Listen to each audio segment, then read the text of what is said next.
Subscribe now and press the bell icon. Never miss an update. Hello friends, this is Prabhat Singh. Welcome to our channel Padhai at home. आज हम लोग real number का 1.4 theorem देखेंगे। पिछले class में हम लोग 1.3 थ्योरम को देख चुके थे। तो देखो, इसमें है कि 1.4 थ्योरम में कह रहा है कि √2 जो है वो इरेशनल नंबर है, इसको प्रूव करना है। तो इसको प्रूव करने से पहले हम लोग कुछ बेसिक जानकारी हम इससे में प्राप्त करना चाहेंगे। तो देखो, इसमें क्या है कि रियल नंबर जो है, कोई भी, पहले नंबर को समझो, कोई भी जो नंबर है वो दो तरह का होता है। कितने तरह का होता है? दो तरह का होता है। एक हो गया रियल नंबर और दूसरा है इमेजिनरी नंबर। ठीक है। तो अब रियल नंबर क्या होता है? तो जिसको हम लोग नंबर लाइन पे रिप्रेजेंट कर ले, या जिसका स्क्वायर करने पे नॉन नेगेटिव आए। ये हम तुमको फर्स्ट वीडियो में भी बता चुके हैं, रियल नंबर के इंट्रोडक्शन पार्ट पे। लेकिन यहाँ हम कुछ और जानकारी देना चाहेंगे। तो देखो क्या है इसमें कि रियल नंबर और इमेजिनरी नंबर। तो इमेजिनरी नंबर को हम लोग नेक्स्ट क्लास में, मतलब आगे की क्लासेस में पढ़ेंगे। तो इसको अभी हम लोगों को नहीं पढ़ना है।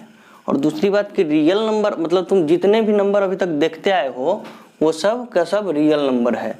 मतलब वो सारा के सारे नंबर को तुम लोग नंबर लाइन पे रिप्रेजेंट कर सकते हो। ठीक है। या उसका स्क्वायर जो है वो नॉन नेगेटिव होगा। तो अब इसमें यह समझना है कि रियल नंबर भी दो तरह का होता है। ठीक है। कितने तरह का होता है रियल नंबर? दो तरह का होता है। एक होता है रेशनल नंबर। क्या होता है? एक रेशनल नंबर और दूसरा नंबर होता है इरेशनल नंबर। ठीक है। इसको हिंदी में परिमेय संख्या और अपरिमेय संख्या कहते हैं। तो अब एक चीज बताओ कि अगर कोई नंबर रेशनल नंबर है, अगर कोई नंबर रेशनल नंबर है, तो इसका मतलब क्या है कि वो इरेशनल नंबर नहीं होगा। बात समझे? अगर कोई नंबर रेशनल नंबर है तो वो नंबर इरेशनल नंबर नहीं होगा। ठीक है। जैसे कि 5, ये क्या है? तो ये रेशनल नंबर है। और अगर ये रेशनल नंबर है तो हम 5 को इरेशनल नहीं कह सकते। ठीक है। तो ये एक बात हुई। दूसरी बात जो हम इसमें मेन बताना चाहते हैं कि देखो क्या है, रेशनल नंबर क्या होता है? रेशनल नंबर के बारे में हम बता चुके हैं। रेशनल नंबर वो होता है जिसको हम p/q के फॉर्म में लिख सकें। ठीक है। पहली बात ये हुआ। दूसरी बात ये है, इसमें पहली बात ये हुआ, फिर दूसरी बात ये है कि q नॉट इक्वल टू 0। ठीक है। तो q 0 नहीं होना चाहिए।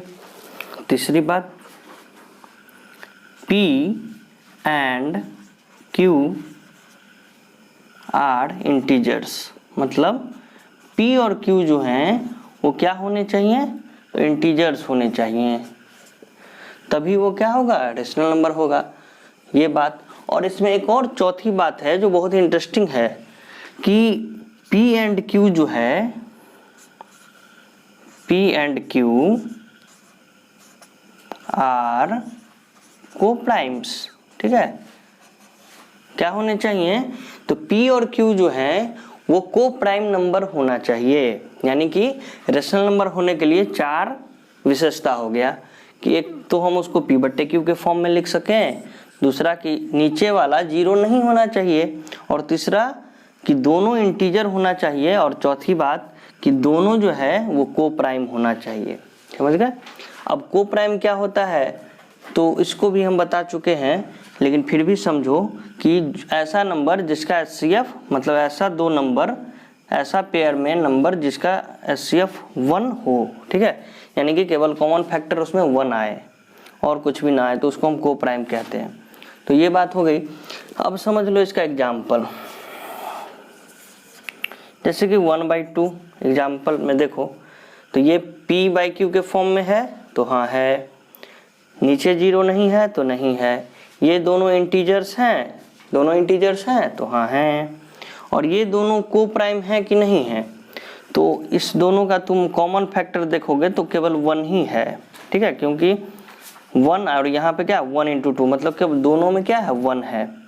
अगर हम अगला एग्जाम्पल लें 5/6, यहाँ देखो ये भी p बाई क्यू के फॉर्म में है और नीचे वाला 0 नहीं है, डिनोमिनेटर 0 नहीं है, ये दोनों इंटीजर्स हैं और ये दोनों क्या हैं को प्राइम हैं, मतलब इस दोनों में केवल 1 ही कॉमन आ रहा है, वो बात हो गया। अब समझो कि 4/8, ठीक, तो देखो p बाई क्यू के फॉर्म में है, 0 नहीं है, ठीक है, दोनों इंटीजर्स भी है, लेकिन p एंड q आर को प्राइम, तो ये को प्राइम है, मतलब इसमें तो क्या हो रहा है 2 इंटू 2 और यहाँ पे 2 इंटू 2 इंटू 2 इंटू 1, यहाँ भी दे लो यहाँ भी 1 दे लो, मतलब क्या है 1 के अलावा और भी कॉमन चीज़ें मिल रही हैं, इसका मतलब ये को प्राइम नहीं है, तो इसका मतलब ये हुआ कि ये क्या है, ये रेशनल नंबर नहीं हुआ, ठीक है, इस बात को ध्यान से समझने का प्रयास करो। तो ये हम इस 4/8 को रेशनल नंबर नहीं कहेंगे, ठीक है। अब 5/0 हो गया, ये रेशनल नंबर होगा नहीं होगा, क्योंकि नीचे 0 है, p बाई क्यू के फॉर्म में है लेकिन नीचे 0 है तो ये नहीं होगा, ठीक है। तो मेन हम इसमें इसको ये समझाना चाहते हैं कि यहाँ को प्राइम होना आवश्यक है कोई भी रेशनल नंबर होने के लिए, तो ये बात। और एक और बात ध्यान पे रखो कि जो नंबर रेशनल नंबर नहीं है, जो नंबर रेशनल नंबर नहीं है वो इरेशनल नंबर है, ठीक है। तो हम उम्मीद करते हैं कि तुम ये समझ गए होगे। तो अब इसी कंसेप्ट पे क्या करना है कि इसको हम लोग सीखेंगे, किसको, कि √2 जो है वो इरेशनल नंबर होगा, इसको साबित करना है। तो देखो ये थ्योरम नंबर 1.4 है, तुम्हारे एनसीईआरटी में दे रखा है, ठीक है। तो चलो अब हम लोग इसको समझने का प्रयास करते हैं।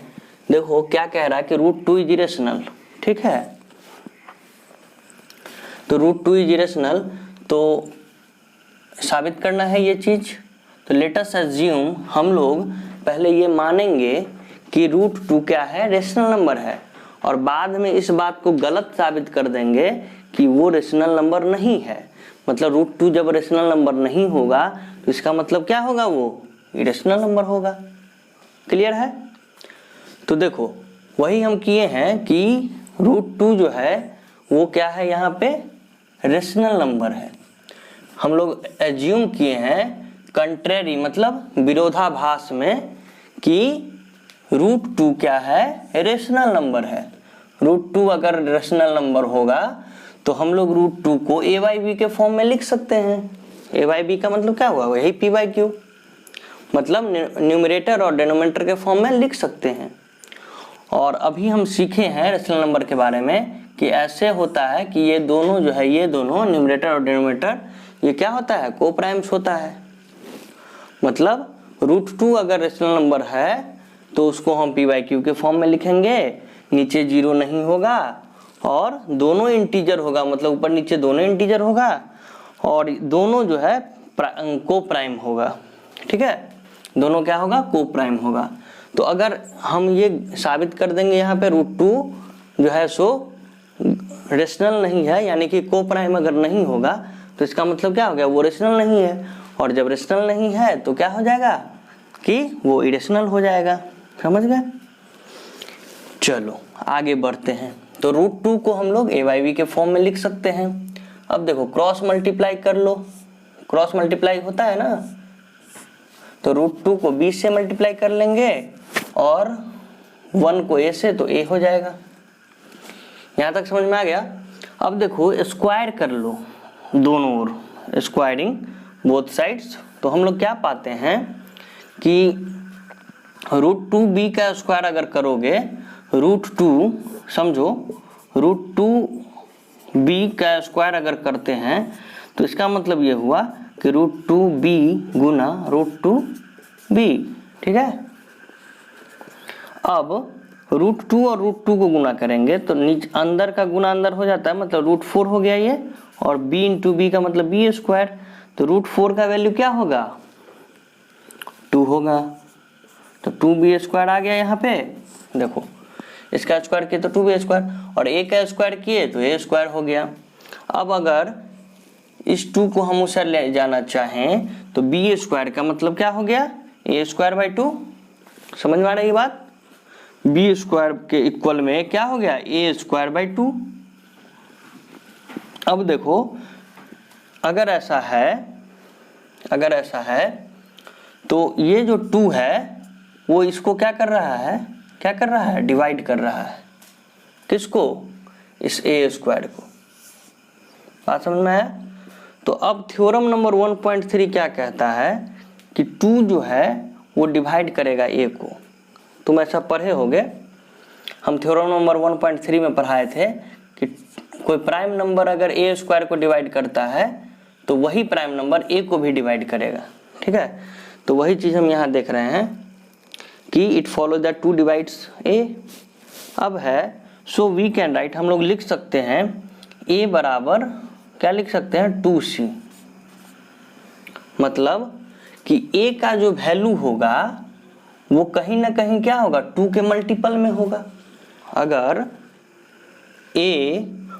2 डिवाइड करेगा a को, 2 कोई नंबर को अगर डिवाइड करेगा, जैसे मान के चलो 6 को ही डिवाइड कर रहा है, तो इसका मतलब है कि ये जो 6 है इसको हम लोग 2 इंटू कुछ लिख सकते हैं ना, 2 इंटू कुछ लिख सकते हैं।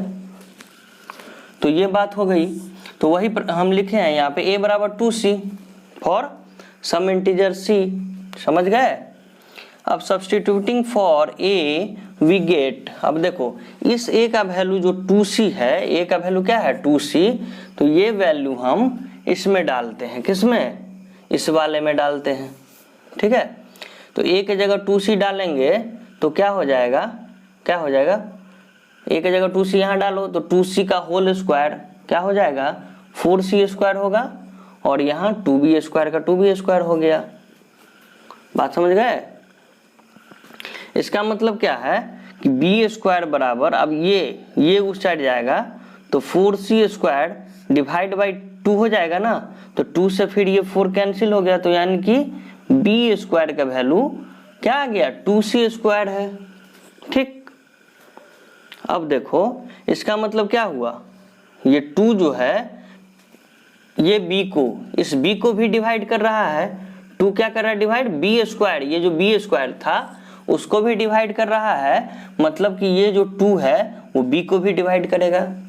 2 चूंकि प्राइम नंबर है तो 2 अगर b² को डिवाइड करेगा तो 2 b को भी डिवाइड करेगा। थ्योरम नंबर 1.3 से हम लोग सीखे हैं। तो इसका मतलब क्या हुआ, a और b जो है उसके पास कम से कम 2 तो है कॉमन फैक्टर के रूप में। a के पास भी 2 है और b के पास भी 2 है। देखो a के पास यहाँ देखे थे ना, a जो है a को डिवाइड कर रहा था 2, तो इसका मतलब क्या हुआ कि उसका कॉमन फैक्टर 2 आएगा। उसी प्रकार से b का भी हम लोग यहाँ देखे हैं कि कॉमन फैक्टर 2 आ रहा है, क्योंकि 2 डिवाइड कर रहा है b को, तो कम से कम तो 2 आ रहा है कॉमन फैक्टर के रूप में a और b दोनों में।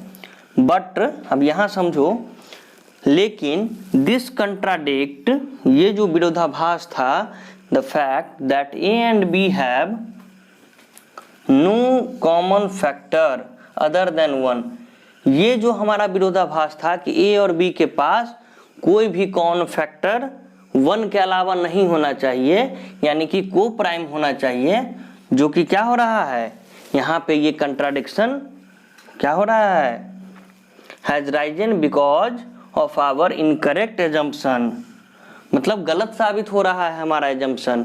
हमारा जो एजम्पशन था कि √2 को इक्वल में हम लिख दिए, √2 रेशनल नंबर है और रेशनल नंबर है तो हम इसको a/b के फॉर्म में लिखे और ये दोनों को प्राइम होना चाहिए, लेकिन हम देख रहे हैं कि यहाँ पे 2 as a common factor at least आ रहा है इसमें, तो इसका मतलब क्या हुआ कि ये दोनों कॉमन फैक्टर को प्राइम नहीं है ना, तो वो चीज़ हमारा गलत साबित हो रहा है।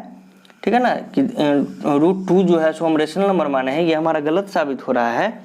तो इसलिए सो वी कंक्लूड, हम लोग ये बात कह सकते हैं, कंक्लूड कर सकते हैं कि √2 जो है वो इरेशनल नंबर है।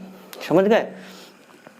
इसको हम एक बार समराइज कर देते हैं कि देखो √2 हमको कह रहा था कि इरेशनल नंबर प्रूव करना है, ठीक है। तो हम क्या किए कि √2 को रेशनल नंबर मान लिए। अब जब रेशनल नंबर है तो उसको हम BYQ के फॉर्म में लिख सकते हैं। Q 0 नहीं होना चाहिए और दोनों इंटीजर होना चाहिए और P और Q दोनों को प्राइम भी होना चाहिए। तो हम लोग क्या किए हैं, यहाँ पे उसको मान लिए हैं कि ये रेशनल है, ठीक। तो ये A/B लिख दिए। अब इसको क्या किए, क्रॉस मल्टीप्लाई कर लिए। तो देखो इसको क्रॉस मल्टीप्लाई करके फिर दोनों ओर स्क्वायरिंग किए तो यहाँ आ गया। मतलब हम यहाँ पे ये दिखाना चाह रहे थे कि A का भी कोई ना कोई कॉमन फैक्टर है और B का भी कोई ना कोई कॉमन फैक्टर है, और जब वो कॉमन फैक्टर है तो निश्चित रूप से हम कह सकते हैं कि वो दोनों को प्राइम नहीं होगा, और जब वो को प्राइम नहीं होगा तो इसका मतलब क्या हुआ कि वो रेशनल नंबर नहीं होगा, और जब रेशनल नंबर नहीं है कोई नंबर तो उसको हम लोग क्या कह सकते हैं कि इरेशनल नंबर होगा वो। समझ गए ना? आई होप कि तुम लोग समझ गए होगे। तो इसको नोट डाउन करो और फिर हम लोग नेक्स्ट वीडियो में मिलते हैं। Thank you.